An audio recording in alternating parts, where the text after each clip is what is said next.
Chemical માફિયાઓ કેવા થયા છે બેફામ।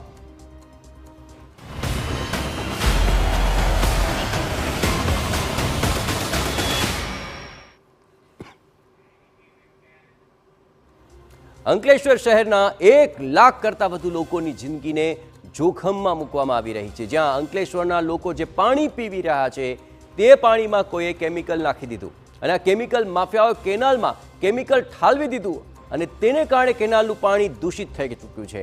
તત્કાળ પાણીના પુરવઠાને રોકવામાં આવી દીધો છે અને સવાલ હવે એ ઉઠી રહ્યા છે કે આખરે શું કરી રહી છે જીપીસીબી? શું કોઈ કેમિકલ માફિયાઓનો તેમને ડર નથી? કાયદાનું આખરે શું તેમને કોઈ ભય નથી? તે સવાલ ચોક્કસ ઉઠી રહ્યો છે।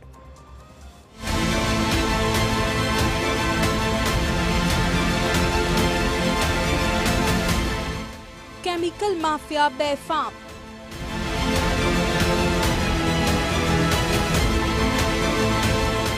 લોકોના જીવ પર સંકટ।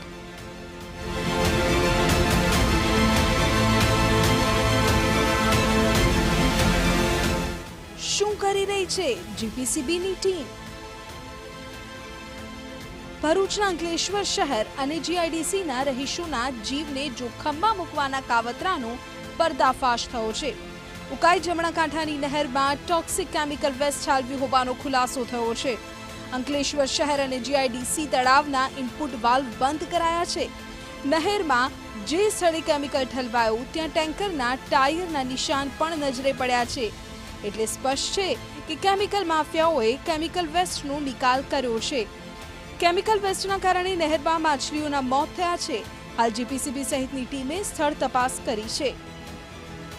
અંકલેશ્વર શહેર અને જીઆઈડીસીમાં રહેણાંક વિસ્તારના 1 લાખથી વધુ લોકોના જીવનું જોખમ ઊભું થતું કાવતરું અંકલેશ્વર નજીક આવેલી એક નહેરમાં કરાયું છે। હું આપને બતાવી રહ્યો છું કે નહેરમાં કેમિકલનું એસિડિક વેસ્ટ જે ટોક્સિક છે, ખૂબ જ જોખમી છે, તેને નહેરમાં ઠાલવી દેવામાં આવ્યું હતું। હું જે આપને દ્રશ્યો બતાવી રહ્યો છું જે ખૂબ જ ચોંકાવનારા છે। આપ જોઈ શકો છો કે આ કેમિકલ નાખવામાં આવ્યું છે નહેરમાં, જેના કારણે આખરી નહેરનું પાણી જે છે તે લીલા કલરનું થઈ ગયું હતું। હજુ પણ તેમાંથી ભળતું કેમિકલ વહી રહ્યું છે। તાત્કાલિક નહેરનો પાણી પુરવઠો બંધ કરવામાં આવ્યો છે, પરંતુ જે ફ્લોમાં થોડું પાણી છે તે હજુ પણ વહી રહ્યું છે। અંકલેશ્વર જીઆઈડીસી અને શહેરને જે પાણી પુરવઠો પહોંચે છે તે પણ અટકાવી દેવાયો છે। કેમિકલ માફિયાઓ નહેરમાં કેમિકલ વેસ્ટ ઠાલવતા હોવાની અનેકવાર રહીશો દ્વારા ફરિયાદ કરવામાં આવી છે। મોડી રાત્રે નહેરમાં ટોક્સિક કેમિકલ વેસ્ટ ઠાલવ્યું હોવાની જાણ થતાની સાથે જ સ્થાનિકો અને જીપીસીબી સહિતની ટીમે સ્થળે પહોંચીને નિરીક્ષણ કર્યું અને તાત્કાલિક કાર્યવાહી શરૂ કરી છે। કેનાલની વિઝિટ કરી છે અને વિઝિટ કરતાં માલુમ પડે છે કે કેમિકલવાળું કોઈ પાણી અસામાજિક તત્વ છોડી ગયેલું છે અને આવું અધમ કૃત્ય કરનારને સખતમાં સખત પગલાં થવા જોઈએ એવી મારી આ જીપીસીબીને પણ વિનંતી છે। અને આ ગામની પ્રજા, આ ગામની જે જનસંખ્યા છે એમને પણ મારી વિનંતી છે કે આવા પણ કંઈક કૃત્ય થતા હોય તો અમને આ અમારા નંબર ઉપર તાત્કાલિક જાણ કરો। રાહતની વાત એ છે કે કેમિકલયુક્ત પાણી અંકલેશ્વર પહોંચે તે પહેલા જ જાણ થઈ ગઈ હતી, જેથી અંકલેશ્વર નગરપાલિકા તત્કાળ એક્શનમાં આવી અને કાર્યવાહી કરી। સ્થળ ઉપર પહોંચી મને મેસેજ કર્યો કે અહીંયા એવું કોઈ પણ પ્રકારનું પાણી કેમિકલ વાળા એવું નથી અને આપણું પાણી જે તળાવમાં છે તે પણ ક્લીન છે।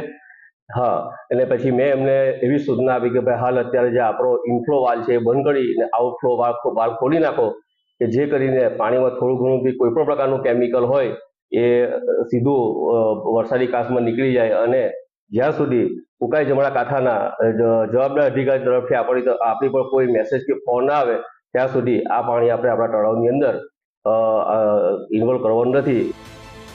હવે સવાલ એ છે કે આખરે શું કરી રહી છે જીપીસીબી? કેમ બેફામ થયા છે કેમિકલ માફિયાઓ? કેમિકલ માફિયાઓ સામે કેમ નથી થઈ રહી કાર્યવાહી?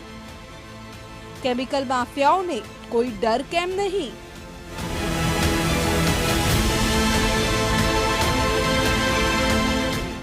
જે લોકો પાણી પીવે છે તે કેનાલમાં જ કેમિકલ માફિયાઓએ કેમિકલ નાખી દીધું છે।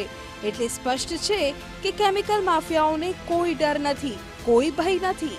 હવે જોવાનું એ છે કે જીપીસીબી શું કાર્યવાહી કરશે અને ક્યારે કરશે। અંકલેશ્વરથી અંકિત મોદી સાથે બ્યુરો રિપોર્ટ TV9।